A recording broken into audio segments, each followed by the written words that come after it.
Please make sure you have some cookies from all of the families that baked for us. We have some pizza, you know, you can enjoy a slice. We're also going to make an opportunity that for anyone that would like to say something, we'd love to give you the opportunity. You know, my dad was an outspoken guy, but he was also incredibly humble. And quite honestly, it wasn't until I was an adult that I recognized the impact that my dad had on so many individuals. The story that I would like to share is at my 20-year high school reunion,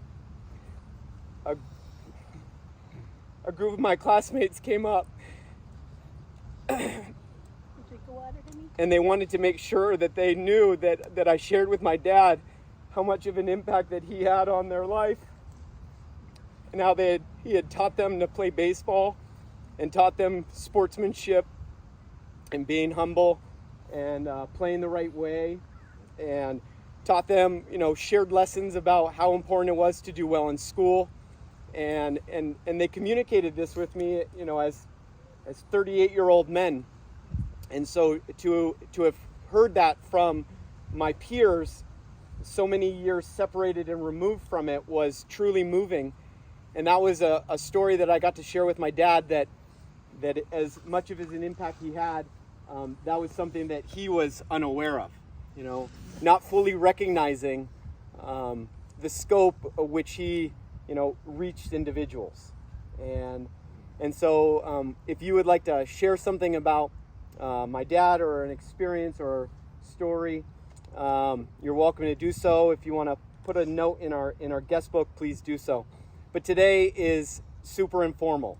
It is meant to just be kind of free form and just go however you'd like. You know, stay for as long as you'd like, and we're going to give everybody that would like to an opportunity to speak and just kind of spend time together and socialize.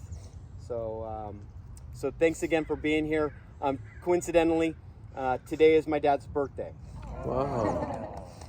So, Wow. Yeah, so in 1950 on November 13th, my dad was born. And yeah, so today's a special day on a number of levels. And so we want to say thank you for being here and sharing it with us in his memory. So thanks. Are you going to tell him who you are? I'm going to lie. My name is Jack Leary, and I'm from Massachusetts. Grew up with Diane and Jim, and we had a lot of fun in high school. We broke the fun meter. And on the way out from Massachusetts,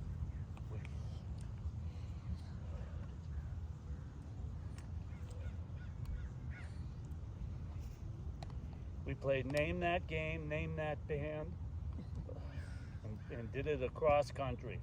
We stopped to visit a friend in Boulder, and the mountains there were beautiful, breathtaking. We don't have mountains like that in Massachusetts. We have anthills.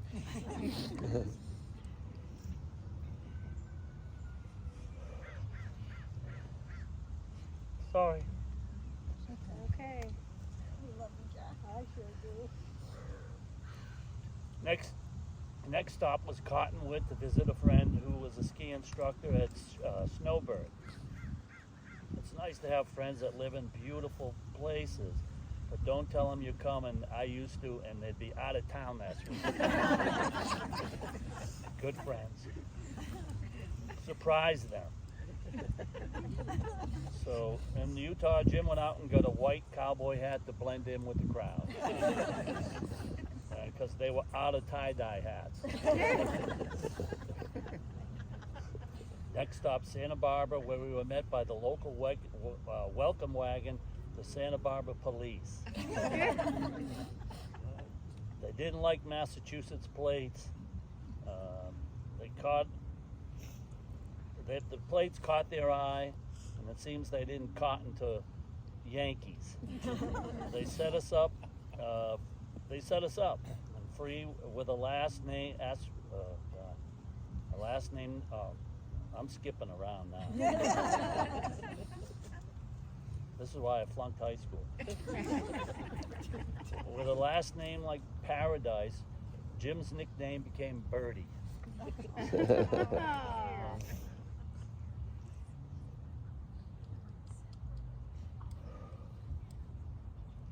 He was very talented.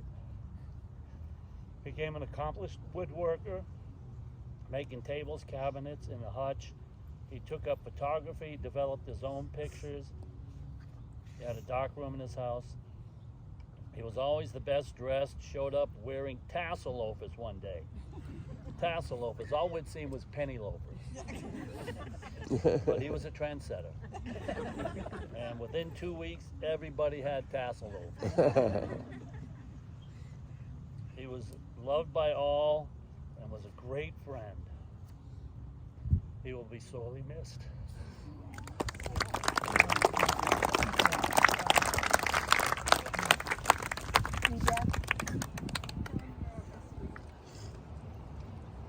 I'm a best man according to her.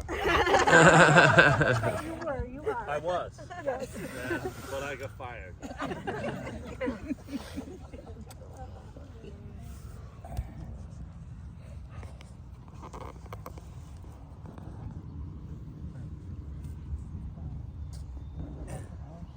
Yeah. You like talking? I don't like talking. No, oh gosh. Thank you, Bob. But my name's Bob. Jim and I met, I think around 1977, 78 on the beach, and played a lot of games of volleyball together. I contacted a couple of our old volleyball friends who are out of the state right now, and sent their condolences and best wishes. They're brief. I'd like to read them to you, just so you know how other people felt about Jim. Come a little closer. We might be able to hear you better. Okay, Thank you. sorry. Leonard Beisel, who worked for me for a while, and we played a lot of volleyball together and with Jim, and he and his wife had to move to Hilo. They were from out of town to begin with, and this was in the Great Depression. One of the recessions. All of it. Yeah,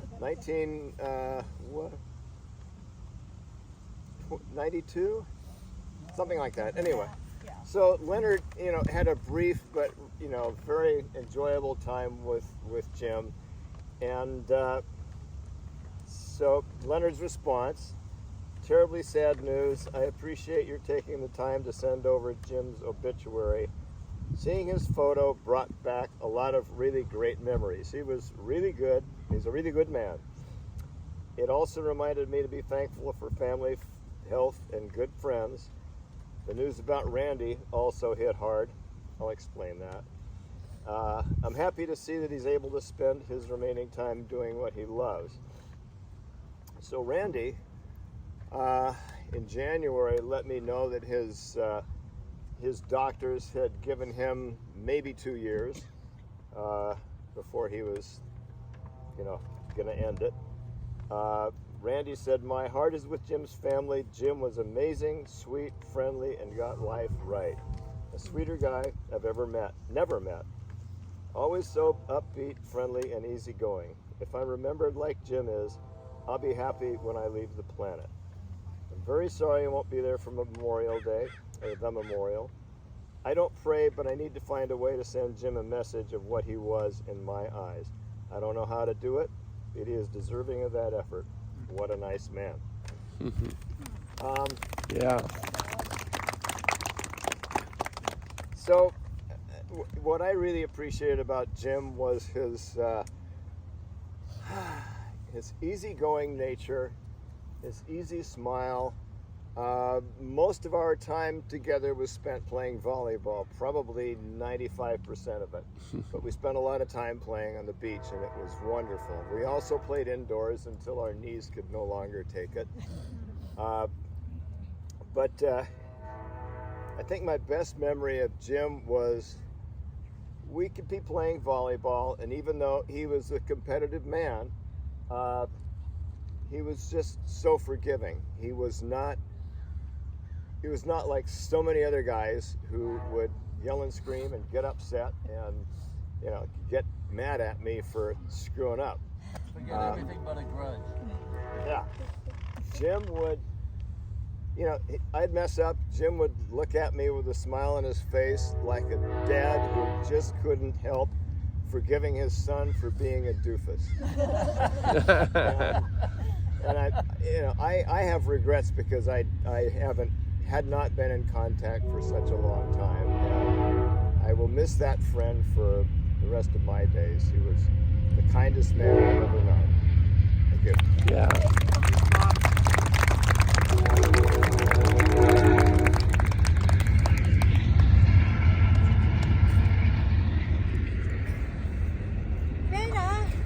Am I allowed to come up? I represent the recent group of athletes, the pickleball group. And I was born the same year as Jim, and my dad was born 3 days later than Jim, on November 16th. So when I first met him, I liked him, and I always wanted to play with him. And what your son said about his nature was totally exactly right. He was the most fun to play with, never critical, always fair, very low-key, very humble. Just, you know, you just went and said, if Jim's here, I want him. So it was just, the pickleball players adored him, and that was his reasons for it. Now I want to talk about the grandkids. Because when we were at pickleball, we heard stories of your athletic ability, stories of your adroit skill at some base, some sport, something. He bragged about you all the time. He adored you. And he also talked about the V-Dub van adventures. And he was so happy with that V-Dub van. And so he shared that with us too. And he just adored you completely and would remember these plays down to the minutia, I must say. So we the pickleball will miss him terribly.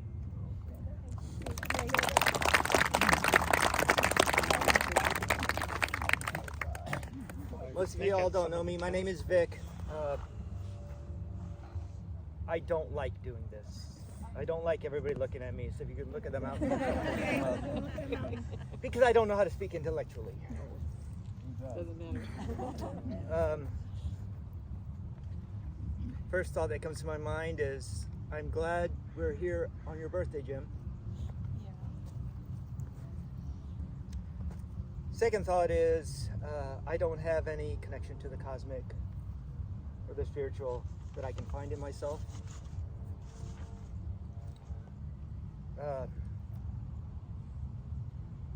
But there was a time in my life when I was Jim's co-worker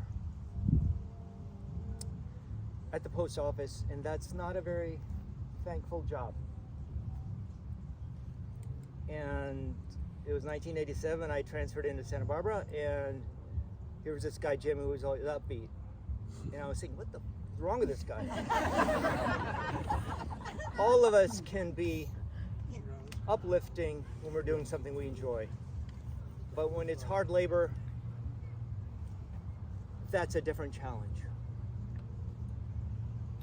So I was wondering what makes this guy tick.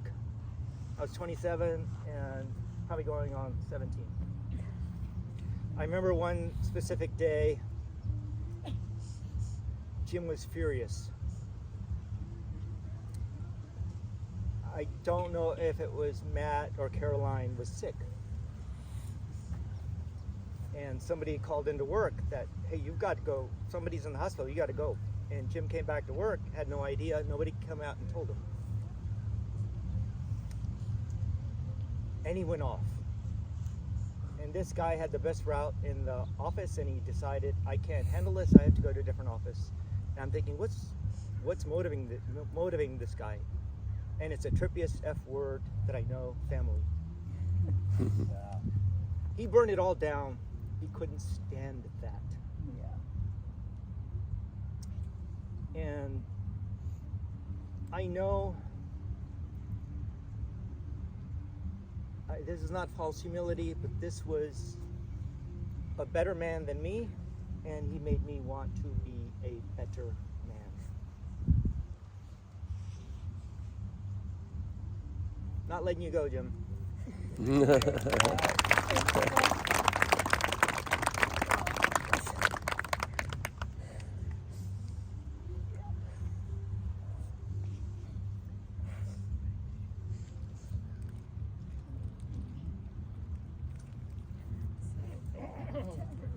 Ted.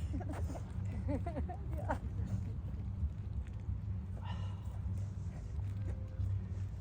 Well, I'm not sure I can do this, but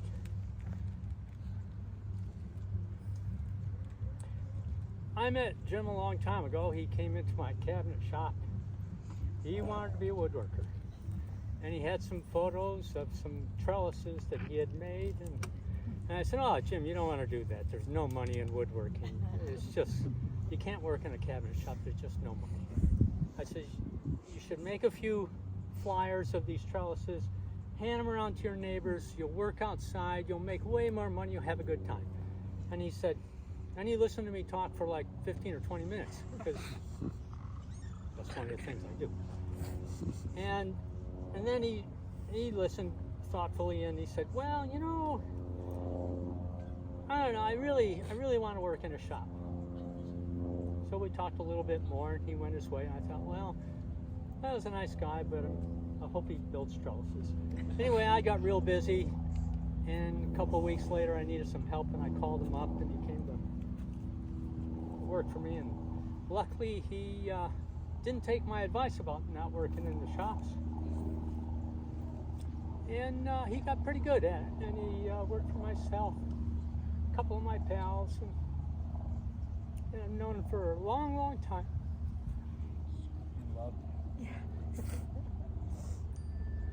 Anyway, I'm going to miss him very much.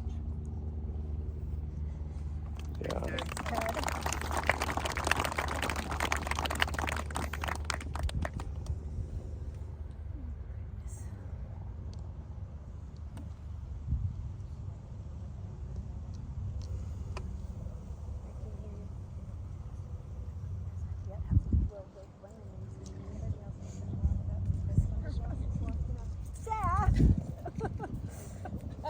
Hello, everybody. My name is Sarah.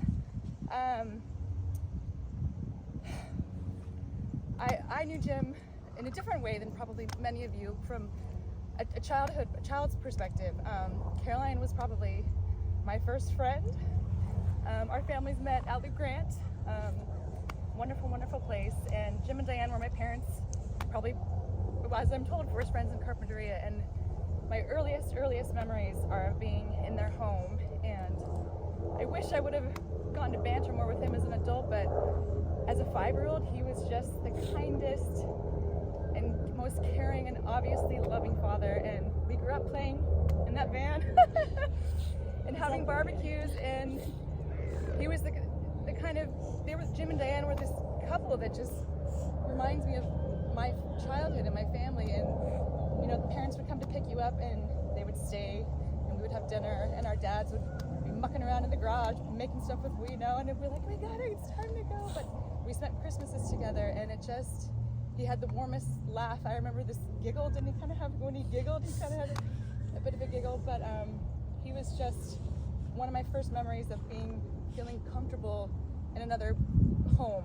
that wasn't my own. And we lost my mom about 11 years ago quite suddenly, and the Paradises were totally there for us, and it just is such a wonderful feeling to see everyone come out for each other. And I miss him, and he's lovely. And forever, every time I make my kids a peanut butter and jelly sandwich rolled up on a tortilla, it's going to remind me of Jim and Dad.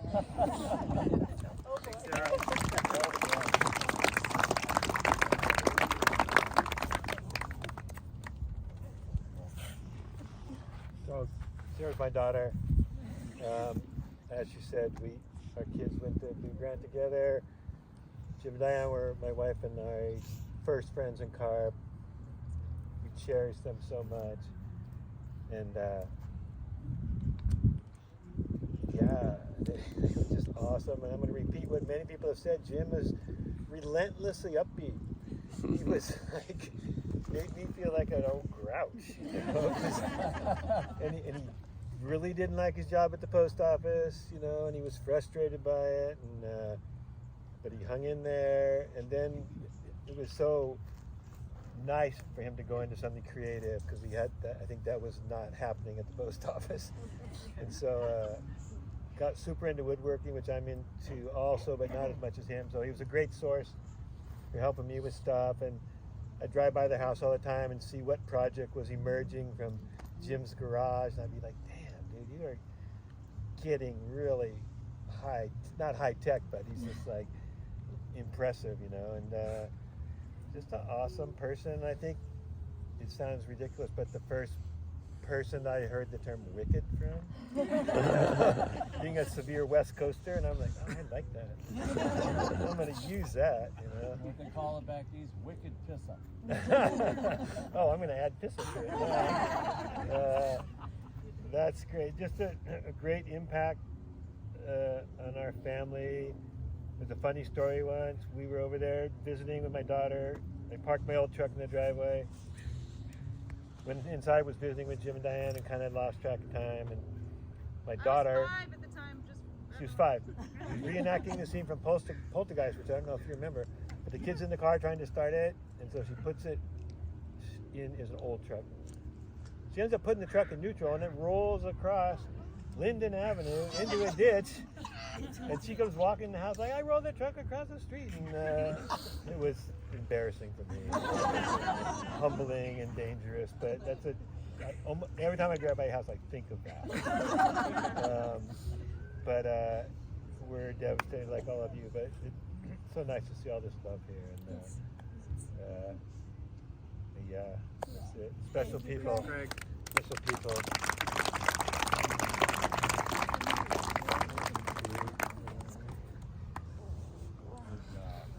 My pleasure.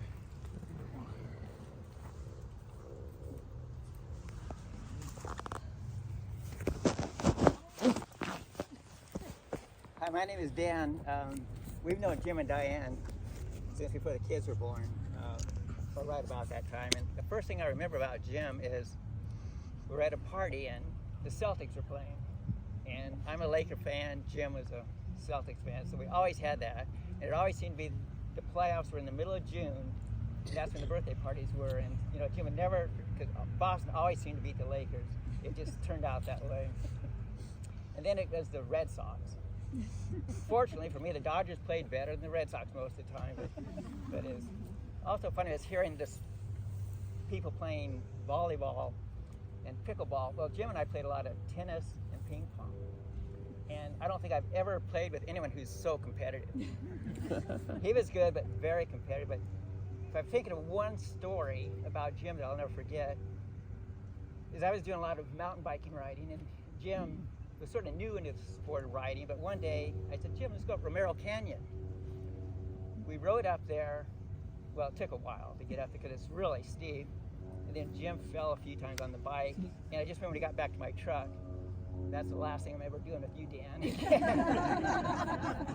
But yeah, no, I just have so many great memories with Jim, the family, the parties, the dinners, and we're just going to miss him. Thank you. Thanks, Dan.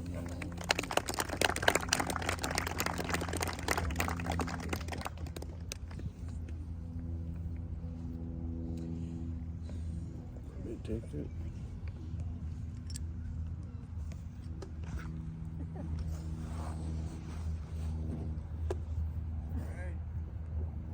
Hey, Dylan.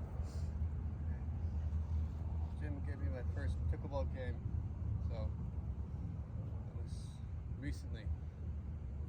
Architecture Jim wasn't deep; it was thoughtful, and I can usually tell when something's nice. But big speech planned out. It's all great now. Well.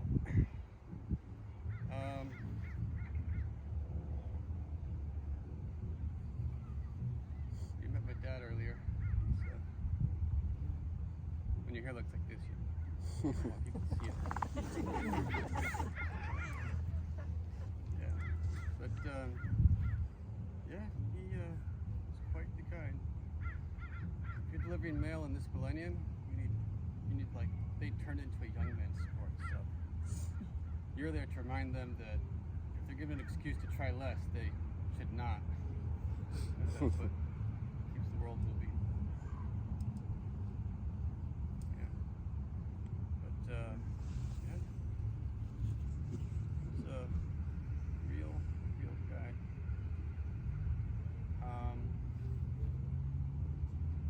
Yeah. Thank you. All right. Yeah.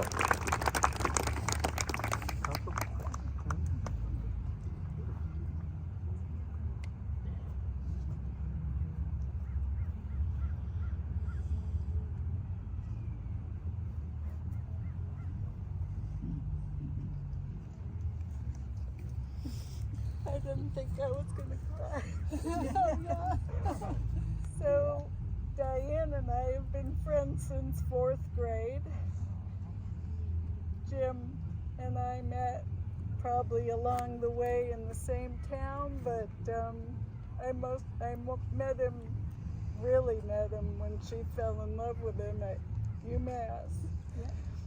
And I ended up coming out here when I was 19 and lived in Santa Barbara, went to UCSB, and then Diane and Jim and Jack Took me in. they blame me the fact that they're here. Not a bad place to be. So I got to know Jim as a great human being, and for the most part, for the wonderful husband he was to my best friend, and a great family man over the years. And I wish we weren't here for this reason, but I love you so much, and we're all here for you. Thank you, honey.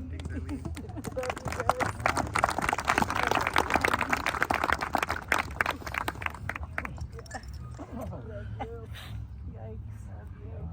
Yikes. I'll go ahead back here. Yeah.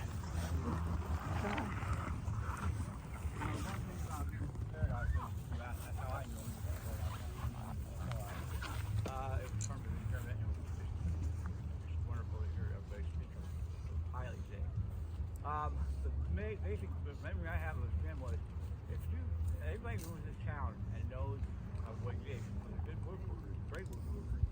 Every time I run into a problem, I go see Mr. Paradis, because he knew all the answers. He had all the tools, he had everything.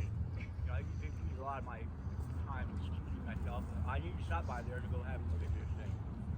So he would always take the time to talk to me and that tool or whatever it was he had that I needed.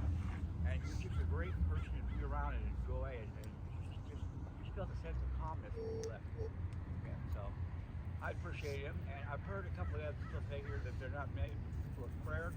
I'd like to, with Matt, okay, and Caroline Paradise, okay, and Mr. Paradise, I'd like to pray for Jim and his day. While we go forward in prayer, and we'll thank God for Jim. Father, we thank you for this time we've had to reflect on the life of a great man and a wonderful person that just took the time to be a friend. I thank you for the opportunities we've had to share. And Father, I just pray that you would continue to bless his family safe. We ask for the blessing upon family, that they would just enjoy the time they have together with each other. And we thank you for that. And I give you all the praise in your name. In your name we pray. Amen. Amen. Thank you for letting me speak. Thank you, Don.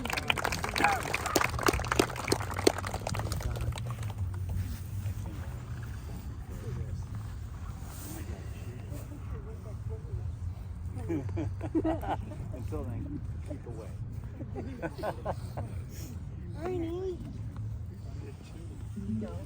My name's Henry Jimenez. I know you're Henry.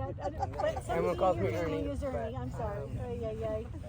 I've known the Paradise family for a very long time.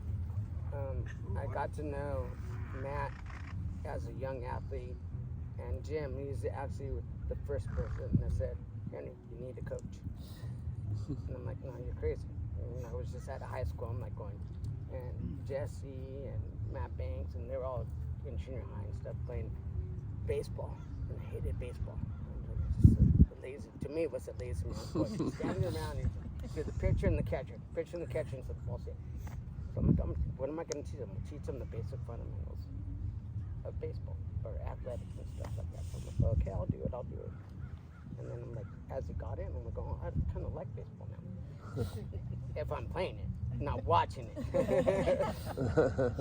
And so I remember there was, I think it was a Thanksgiving weekend when we came over to the Paradise's houses.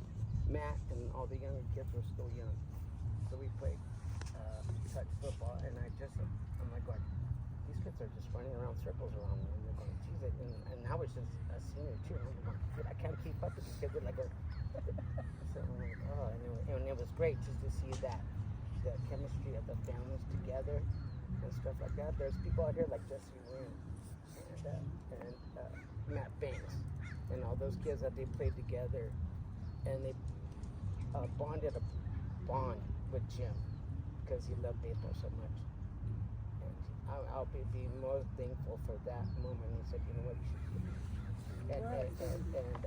And I ended up coaching Matt in high school as a quarterback, and he became one of our good quarterbacks and stuff like that. And Caroline was part of that too. And so it was just he was always a family man first, like everyone says. He was always family first, and he was always there to help you if you needed it.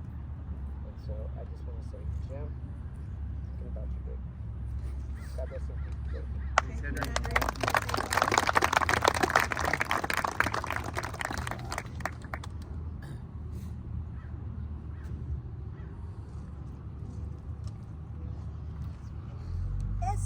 Hi, I'm SB. I've known the Paradises for quite a while. I met Jim because he was our mailman at Silver Scissors. And this is in the late 70s, early 80s. He was the best mailman. I just didn't get it. We'd get a substitute, they'd bring us the wrong mail, blah, blah, blah. And Jim always brought us our mail, always. And Christmas time came, was like, we gotta give him a bonus. How come he's not here? Or when we would be expecting him to come, and finally he did show up. But I got to watch these guys grow up, hear about them all the time. Their trips, their support to me when I didn't think I was gonna get emotional. When my husband got diagnosed with MS and they were there, I could feel their support. Allowing me to pray for them when Diane had her issues with cancer, and how Jim just really wanted to be there for her. He was a good man. He was a great dad. I got to do Caroline's hair, and he had to do something for me. He just couldn't just take my gift. He wanted to make me some end tables and a coffee table. And he was very humble. He just said, well, I'm gonna do this for you, and I'm okay. I'll tell you, I got them. They're perfect. They're beautiful. I look at them every day. My kids are making life happen with them. But I'm gonna miss him. I'm gonna miss our stories. I'm gonna miss catching up. I still can't believe it. He was very loved. He is loved.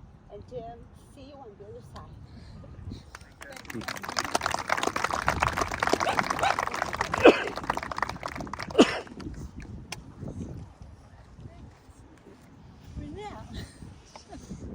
I'm Renelle Hansen. I'm in book club with Diane. And something that nobody has mentioned yet is that Jim was a great Really was a good cook. I will getting always, skinny. I will always remember his shaved Brussels sprout and Parmesan salad. Oh, it was so good. And he was so kind. He was so considerate. When we would have book club at their house, he would come out and get a log, put it on the fire pit, do a little bit, and then just kind of disappear into the background because it was girls' night. And he was just there to help everybody and to make all the food. So Diane, he died too young. Yeah.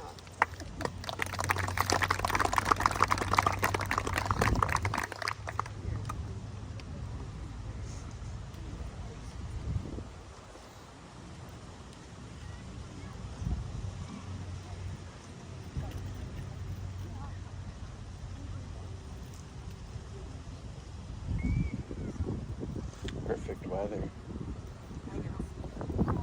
Oh, Mary. I don't know many of you. Some of you are very familiar faces.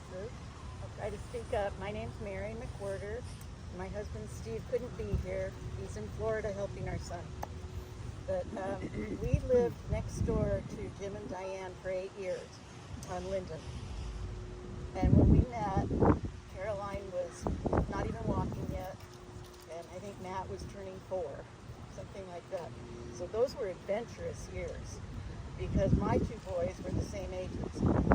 So there were 3 boys and 1 little girl and just tearing up between the 2 driveways.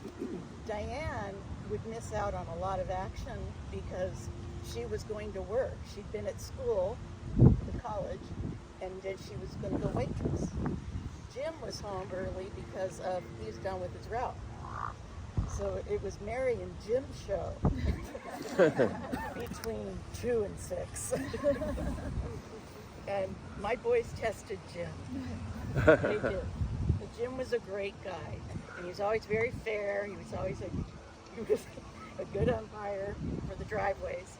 I remember when he made a skateboard ramp. And oh my God, everyone wanted to come over. But you had to make sure you had a helmet and your parent had to come watch you. And you couldn't sue him.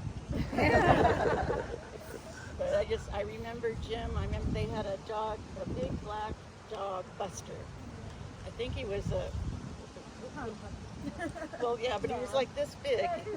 He was like a golden retriever, but black. He was a great dog, and Jim loved him.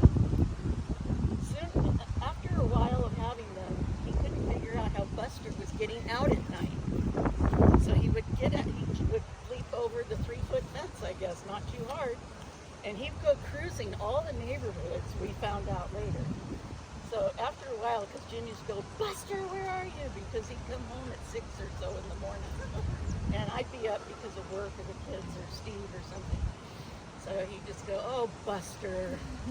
And then he just finally gave up. He just knew that Buster was out carousing every night. And he'd be back in the morning. And Jim loved to cook. So like you brought up, he loved to cook. He always had like a little apron, kind of slung, and he'd be making cookies, he'd be making dinner. He loved barbecuing, he loved gardening, he loved taking care of all those roses. I learned a lot from him. And we had very different parenting styles. I think I pushed him a little. Because he was very orderly, and I was I had 2 boys. And one of them was in particularly a handful. But yeah, I just wanted to bring that part of him. I remember it's like twice a year, at least twice a year, Jim I'd see because our kitchen had a back door that faced their garage. And so I often had it open, and I go, what's he doing? Everything coming out of the room, bring everything out into the driveway. And it's like, oh, he's reorganizing. And then I'd see him, and by the end of the day, everything was back as it should be. And it was great because he'd be taking care of the kids at the same time and refereeing. And we taught our kids how to ride bikes across the street at Galino parking lot. We flew kites across clothes king. And we did a lot. They learned how to skateboard. You know, just a lot of action in those years. We moved away when all the kids were around, like, I don't know, 11-ish, maybe, 11 or 12. So a lot of stuff happens in those years. But we moved just to the other side of town, and you wouldn't think that that would stop things, but we just wouldn't really see each other anymore. But I think of you and Jim and the kids all the time. I don't know why. I have dreams about you guys. And they're not even specific. They're just like they're going on today or something. But everyone's little. And last time I saw Jim, we moved into our house. And I didn't even know he knew where we moved to. And he comes up in our driveway and he has all these plants from your yard. And they're those beautiful big green leaves that would sometimes flower those orange flowers. And he just went right out, didn't even ask me where I could put them. He knew where they should go. He knew I wouldn't know. And he just planted them all in this space. And they're still there today as far as I know. But I loved you. We drove each other crazy, but I loved you. And of course, I love you and the kids. I just wanted to share that.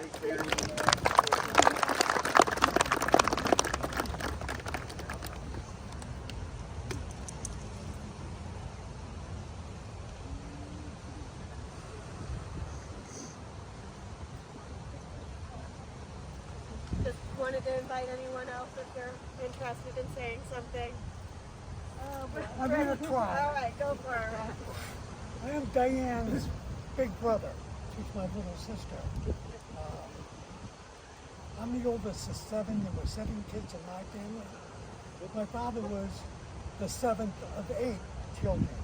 So we had big family. Every 5 years, we would get together for a family reunion. I went to my first reunion when I was 5. Jim came along in 1970 to our family reunion, and he was always part of it. He got along with everybody. In the next 5 years, there was another reunion, and he was almost the expert of who was new. He kept track of the little kids. And I would always, 1980 and 1985, I would ask Jim, what kid is that? He knew. Jim was an expert at whatever he tried.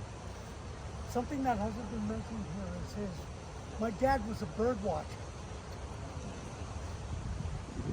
The only person I know that was a better bird watcher than Dad was maybe Jim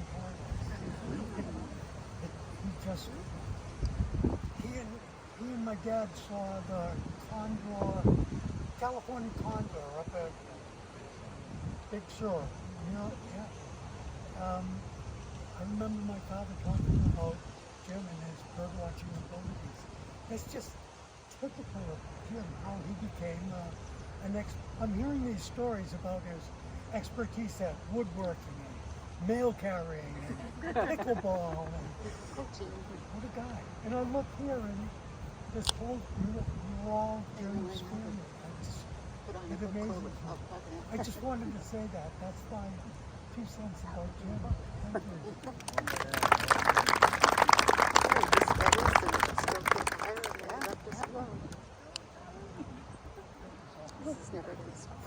Hi everyone, my name is Ollie. I am Matt Paradise's brother-in-law. I met Jim later on. I came into the family late. Just in time, yes. I had the pleasure of traveling with Jim and Diane. We went to Puerto Rico together, had an amazing time. Everyone has said Jim is incredibly kind and open, and when I came into this family, my own family wasn't very supportive at the time, and Jim and Diane gave me such incredible support and love that I didn't even receive from my own family, and that was so moving. And what you guys taught Matt as well, he welcomed me with open arms and showed me a level of support that I didn't know was possible. And it helped me get through some of the toughest times that I've been through in my life. And I really appreciated that. I wish I had more time to spend with him because he taught me so much. He showed such incredible love to his granddaughter and grandsons. And I hope to be half the man that he was in raising our own daughter soon to come. So I appreciated him so much, and I wish I had told him that more. Thank you.